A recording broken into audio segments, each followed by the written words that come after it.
How's it going, everybody? My name is Ray Gonzalez. Some of you know me, most won't. I'm a 30-year-old Marine Corps veteran. Gonna come to you guys with a story. I've never done something like this before, but I think this is something that needs to happen. Back in October of last year, 2017, I sustained an injury at Cowboys Dance Hall in San Antonio, Texas. I broke my neck between C5 and C6. How'd you break your neck at a bar? It wasn't a fight. I was actually riding a mechanical bull. After I broke my neck there, I was taken to the San Antonio Military Medical Center there in San Antonio, Texas, where I had surgery right in here in the front the first time.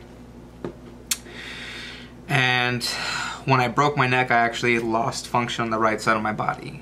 My face kind of drooped a little bit. I couldn't really close my hand all the way. Still really can't sometimes. I have numbness that went down my whole right side of my body, my leg, my arm. Couldn't really close everything, like I said. So I had surgery. Luckily, they were able to fix all the motor function for the most part. The numbness for the time being wasn't there. Everything was okay, so I thought. So I had recovery, 8 to 12 weeks. No big deal. Well, I was already enrolled in school and a bunch of other stuff, and I was no longer able to attend school and do any of that stuff. So I had to pay back the VA for the amount of schooling that they had already paid for.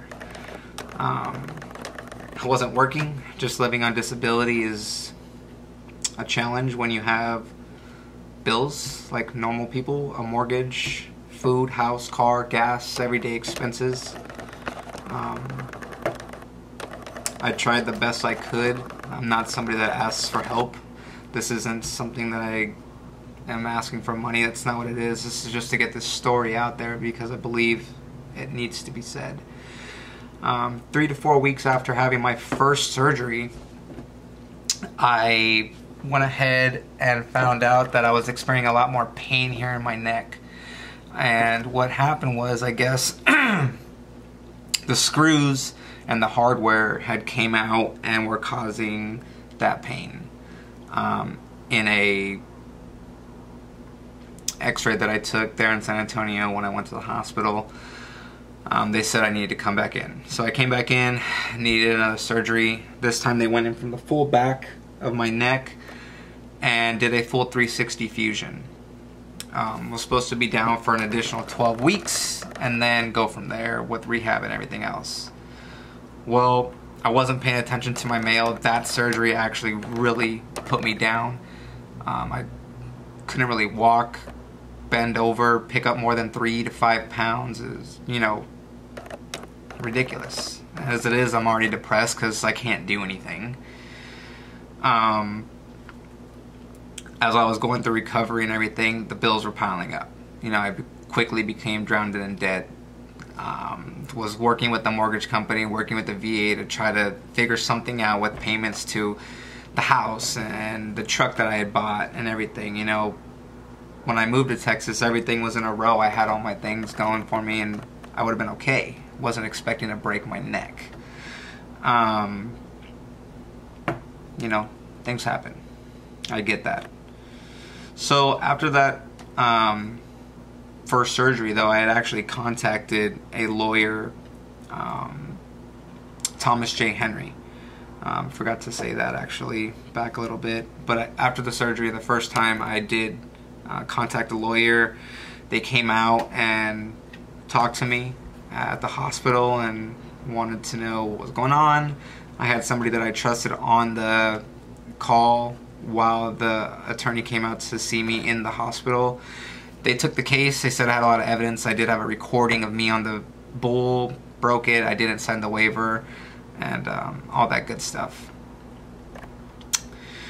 So after they took the case on, after I had that first surgery, after I had that second surgery, I found out that my lawyers had contacted Cowboys Dance Hall and sent a demand letter saying, hey, we're going to sue you. This is what happened. You know, I don't know the full legalities of what happened.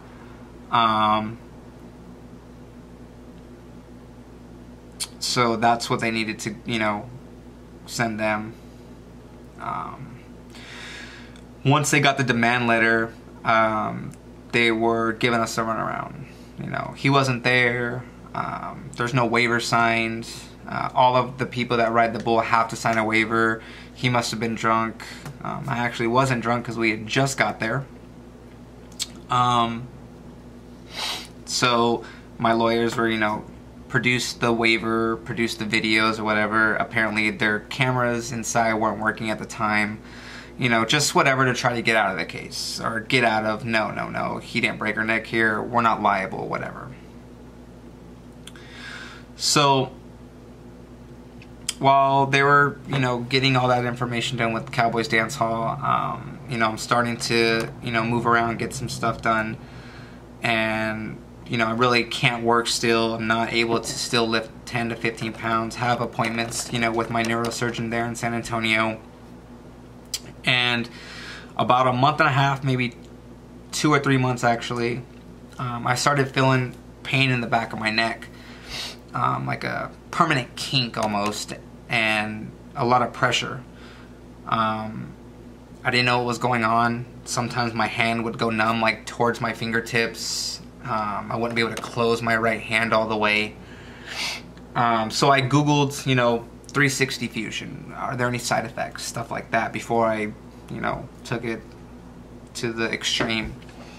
And there were some things saying, you know, there was pain here and there and things like that. So I just overlooked it and, you know, didn't think anything of it. But I was wrong.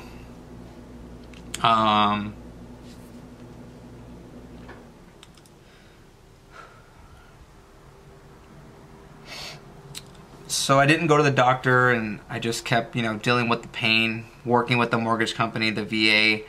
You know, I'm not able to go out, make friends, do anything. I had just moved to San Antonio before this, maybe 5 months before I broke my neck. You know, I needed a fresh start from everything that was been going on. But now I'm starting to experience, at the time, you know, anxiety and depression and thoughts of suicide. Something I haven't said out loud, and frankly I'm ashamed sometimes. No, all the time actually. The VA was actually able to stop the foreclosure the first time for 60 days while I was doing what's called a loss mediation with Freedom Mortgage. I sent them all the paperwork. Then they said they needed bank statements. And then they said they needed an award letter from the VA. And then they said, you know, the dates were wrong or it was outdated and I needed to do this. Basically just prolonging it. And around that time, I had suicide attempt number 1. It's not something I'm proud of. Trying to hold it back. I've been emotional for the most part all day today. But that night, 3 months ago, I decided to load the gun and I was going to shoot myself. But I thought about my sisters and what the impact would have on them. And I do have a service dog. He was going crazy, so I think that's what really saved me that night. 2 days later, I broke down again. I called the crisis hotline, and I knew I needed help, so I contacted the VA, said I needed to talk to somebody actually about a week before that, before the suicide attempt, and nothing.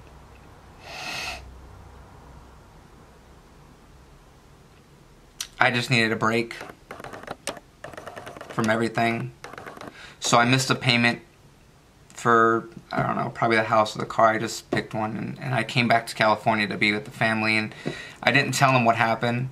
I didn't tell them that I wanted to kill myself. I didn't tell them that I was going to possibly lose the house. And I put this mask on that everything is okay, and I'm fine. I'm dealing with everything okay, and I don't need anyone's help. Ended up having to go back to Texas to do some more paperwork that I needed to get done, and I also needed to meet with my lawyers. That's when I found out that they were going to keep moving forward with the case, and that there was going to be some discovery started, and they were going to do the talk to their lawyers or my lawyers, whatever they needed to do. During that time, I was still really depressed and really battling with a lot of things, and things came up from the past, everything's just piling on. I just felt like I couldn't breathe. So I figured, what do I have to lose? I need to find something to bring me up.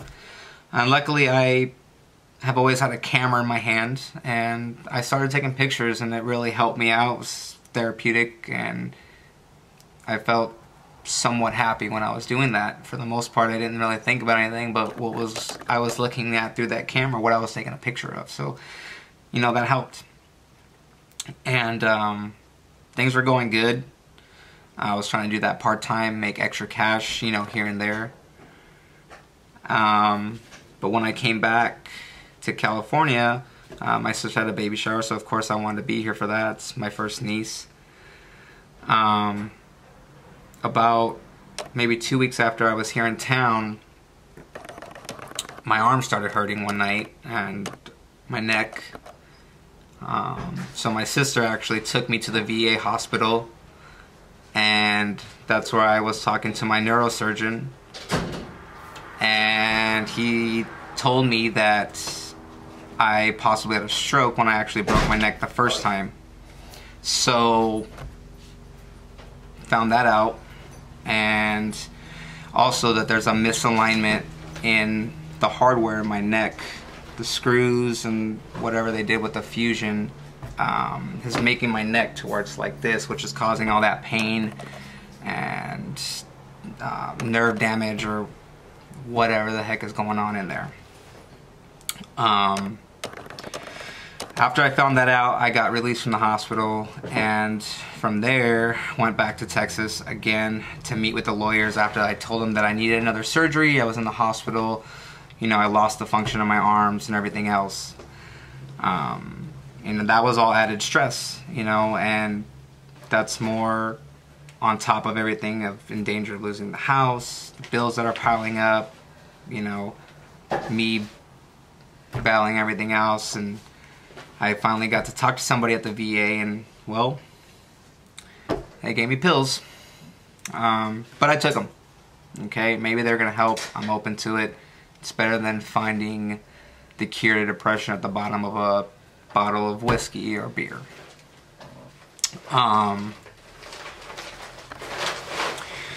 Went back home. Obviously I wasn't going out, still wasn't able to do a lot of stuff, so I stayed home, watched TV. I was a professional Netflix binger, which added to the depression. I wasn't outside, I wasn't doing anything, I wasn't meeting anybody. Anybody that knows me knows I'm a very social person. I'm outgoing and I can make friends with anybody, but I wasn't there, wasn't doing any of that. So my sister's pregnant, and I wanted to be here for the birth of the baby, of course. So I said, hey, I'm gonna go back to California. What do I got to lose? Everything else is already going downhill. So I went to California to see the baby. I was there. It was good. I was able to, not to stress so much. I was with my family, my sister, the baby was there, and everything was good. But when things are good, 5 more things happen. I got a call a few days later saying that the house was actually broken into while I was gone. So that added more to a bunch of stuff. Apparently they caught the guy a few days later. He broke into like 10 houses in my community. Well, I gotta fix the door to my room and replace whatever else he took because, well, my homeowner's insurance was linked to my mortgage, and well, that's, you know, not getting paid. So that happened. About a day or two after that, I get a call from Thomas J. Henry, which is my lawyer there in San Antonio, Texas. And they tell me that there is a clause in the insurance saying that if I signed the waiver, or excuse me, if I didn't sign the waiver, I was not going to be able to sue them. And if I signed the waiver, I acknowledge and knowingly know what could possibly happen to me if I were hurt or in danger or dead or whatever. Obviously I wouldn't be able to sue because I signed that waiver. But this was a new one, you know. I didn't sign a waiver, so I couldn't sue because of the clause. So it was a catch-22 in my head, and it didn't make any type of sense at all. And this is why I think I'm gonna get this story out there, because this is not right. A few days after we actually filed the suit and everything, I found out Cowboys Dance Hall had declared bankruptcy. Now, an establishment as big as them, bankruptcy, they have 2 bars, one in Dallas and one in San Antonio. And it's beyond me how a bar can have 2 establishments and be bankrupt, but that's besides the point. After I get that call and they say they're going to pull out and not charge me for any of the legal fees and anything like that, they said they were going to send me some paperwork on the clause and everything, and that was going to happen. That was about 3 weeks ago. And I still have not got anything at my house. I had somebody check in my mail. Nothing from Thomas J. Henry. Have been waiting and gave the address to where I'm staying now. Nothing from them as well. So I know it doesn't take 3 weeks to get a piece of mail from Texas to California. With all that being said, that night was just, you know, hard for me, and I didn't know what to do. Well, I went somewhere and something told me to go grab my camera out of my truck. And when I went to go grab my camera out of the truck, a repo man was just pulling away because I had unlocked the truck and the lights went on. So now I found out that my car was actually in repossession stage. So that sucks.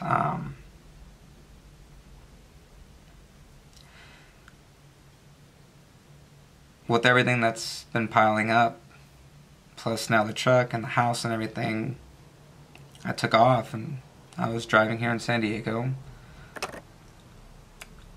and I went to keep driving,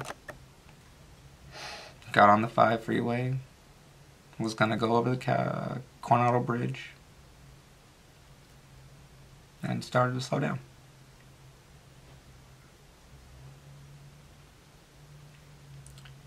The only reason I didn't stop to actually go through with what I was gonna do,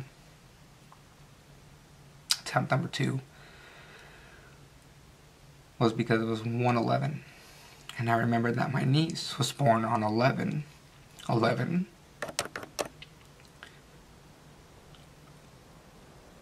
and my dog was going crazy, so I kept going.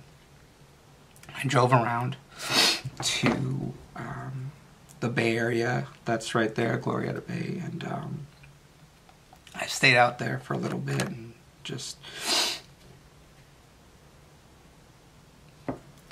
took a picture of what could have been maybe the last time that I saw anything.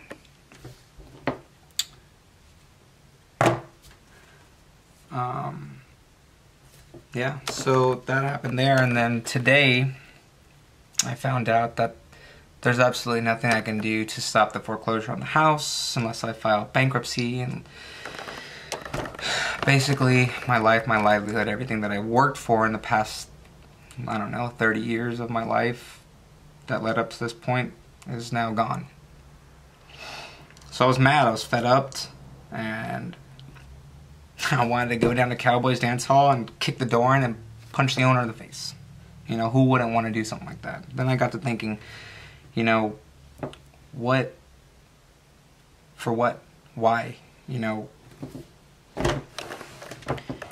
this is what happens, and this is why we're, you know, scared to go to concerts and scared to go to whatever, because just a couple weeks ago, veterans that with PTSD or whatever, you know, go and do ridiculous things, and I don't want to kill myself. I don't want to do anything like that. I don't want to be a statistic. And I know there's other veterans out there that are going through a lot of things as well, you know, and it sucks. And today I found out that being in bankruptcy, as Cowboys Dance Hall said, they're still having concerts and ways to get a bunch of people in there. And not just anybody, but, you know, big country singers like Midland. I've seen Billy Currington there, Randy Houser. I found out they had a concert, Blake Shelton. They have live bull riding. You know, I don't understand how somebody can go bankrupt and still have all these guys come in and bring in all this money. So what I'm asking everybody to do is to like this and share it and get this story out there, because something's got to happen. There's going to be a lawyer that wants to, you know, maybe pick up this case, or somebody else has been hurt there and maybe it has been swept under the rug. Who knows?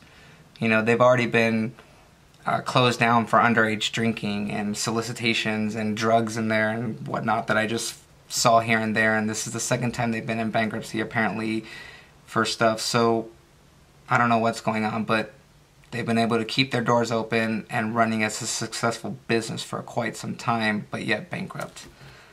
So that's what happened. This is where I'm at now, and, you know, I don't know what to do, but the only thing I can do is get my story out there and to see what happens from there. So again, please like it, share it, and I've already contacted some news stations there in San Antonio. You know, there doesn't need to be any violence, but I am going to, of course, try to do whatever I can within the law to get some type of justice, because I've literally lost everything. Mental state, 2 suicide attempts, you know, time, everything. So that's it. I pretty much told everybody what I haven't told anybody in almost 2 years. So I hope, you know, somebody sees this and we can take some type of action, because I'm not backing down. I am going to go to every single news and media outlet that I can, and we'll go from there. Thank you.